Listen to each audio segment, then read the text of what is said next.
So I'm delighted to be joined by Oliver Dowden, the Culture Secretary. Oliver, the Prime Minister was elected on a programme of so-called levelling up the North. But, I mean, our poll shows that people in the north of England aren't impressed with the row that he's had with Burnham in Manchester. What on earth has gone wrong? What's he doing? Why are you ignoring the people in the north? Well, we're not ignoring the people of the north, and actually I pay tribute to both local leaders and people in our big northern cities. Actually, we've managed to work together with Liverpool, we've managed to work together with South Yorkshire and Lancashire, and the reason why we're doing that is because we've made a conscious choice as a government. We have decided there's two paths we can go down. Either we can go for a complete national lockdown, or we can try this reasonable, balanced, proportionate approach, and the idea is to focus our interventions on the area where the infections are highest. But Burnham's point isn't about, national versus regional. He just wanted an extra £5 million so that people whose earnings are being savagely depressed by these restrictions can just get a bit of a top-up. Why reject his deal for £5 million? Well, actually, we've provided over £1 billion worth of support for Greater Manchester, and the £60 million that you're talking to is now going directly to people in Manchester, and it forms a package of support we're providing. For example, that I know how very challenging this is. People who can't go about their jobs as normal, who can't actually do their jobs themselves. These are terrible prices we're having to pay in order to control this virus. Why didn't the Prime Minister yesterday concede that he was going to give the £60 million anyway? At the press conference, he was implying it had gone. Well, we have given the 60 million people... Well, why didn't he say that yesterday? We've given the £60 million to people in Greater Manchester. The reason why we're doing this, Robin, it's really important for your viewers to understand this. This is the choice we're making. We are choosing to focus our efforts on the areas where the infections are highest. And sadly, in the northwest of England, we can see higher infections rates and, worryingly, higher infections amongst over 60s, where the risk of death is higher. So we're choosing to focus it there rather than going for a nationwide lockdown. But we are putting the support in. £1 billion for Greater Manchester and another 60 million. With all due respect, you didn't answer the question of why the Prime Minister took 24 hours to clarify this. But let's go on to the issue of the rules, and that they're really confusing to some people. So I got an email, actually about half an hour ago, from Caprice Holdings, owned by the billionaire Richard Caring, saying, come for a fabulous business lunch to one of our lavish restaurants. That's still allowed. You can have up to 6 people from different households because it's a business lunch. And by the way, we've got a room and you can have a fabulous time with 30 of your business contacts. But I'm not allowed to take... If my mum lives in a different household, which she does, I can't take my mum out for lunch now in a Tier 2 area. Why is it OK? Why is it allowed for business lunches of any number of people from different households, and we can't take our mums out?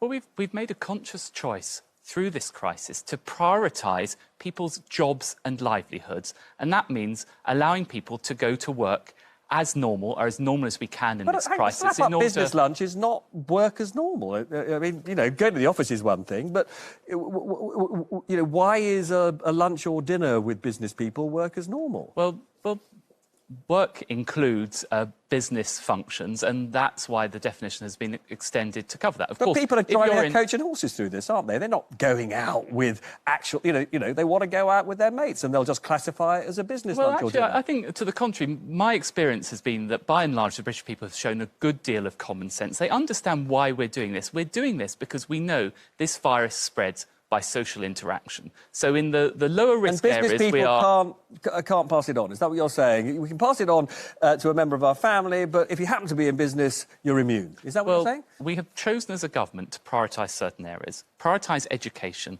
Almost all kids are now back at school. That's fantastic for their education. We all know how important it is for children to get education. We've prioritised kids being able to go to university so they don't give up a year of their lives. And we've prioritised people being able to get to work because that is important to preserve people's jobs and livelihoods. This issue of being able to go out for lunch or dinner with business colleagues, it's not a loophole, it's intended. That's what you want. Well, it is part of saying that people can interact as part of their work in business. Now, Marcus Rashford is deeply disappointed that you have ignored his call for support for poor children to get meals over Christmas. I mean, you gave him an MBE. Why are you ignoring what seems to many to be a completely reasonable request? Well, we're certainly not ignoring Marcus Rashford, and I pay tribute to the work he's done. It's a fantastic example as a Minister for Culture and Sport, seeing sports people play such a leading role in the national debate. And we're committed to free school meals. After all, it was this government that introduced free school meals for the under-7s. But and at the height... He worries that poor kids will not be able to eat during the Christmas holidays. And he's right, that's a real risk, isn't it? That is why we've put the additional support in. So if you look at what we've done during this crisis, we've put an extra £1,000 for each person in as part of universal credit. So that's extra support going in. That's goes alongside one kind of the other support, but he providing. doesn't believe it's enough for poor children to be confident they can eat at Christmas. Well, the reason why we introduced this measure in the first place, you remember at the height of the lockdown, when kids couldn't go to school, there was a real issue, and that's why we put the support in during the holidays. We're out of that height when kids aren't going to school, and it's important children do go to school. We are, though, putting additional support in, including £1,000 for each family through the universal credit system. That's the way in which we're getting the support in. Now, we've got £1.57 billion going to prop up arts organisations. One of the complaints I hear all the time is that if you are a freelancer, and there are hundreds of thousands probably dependent on freelance work in the whole sort of culture area, they're not being helped by this. Well, first of all, these are a really difficult time for the arts. I know that. I never wanted, as Culture Secretary, to be the Culture Secretary that said that theatres couldn't operate as normal and all the other measures we've taken. We've done that in order to try and defeat the virus, but in order to protect the arts, we've put record additional funding in, £1.5 billion, and just last week I announced £250 million everywhere from the Bristol Old Vic to the Birmingham Royal Ballet. And if you take some of that resource...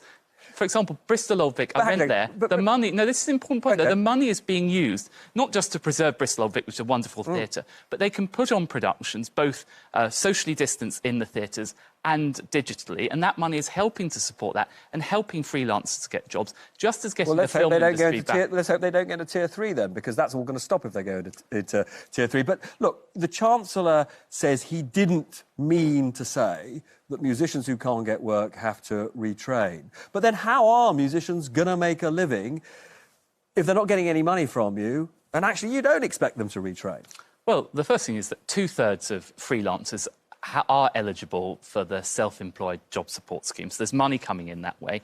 We've also got this record cultural investment fund. The Arts Council England is putting over £100 million in. I know these are really tough times, and I know the only way we can sort it ultimately is to get theatres back operating as normal. But I think you and your viewers will understand we can't do that right now, so we're putting the support in the interim.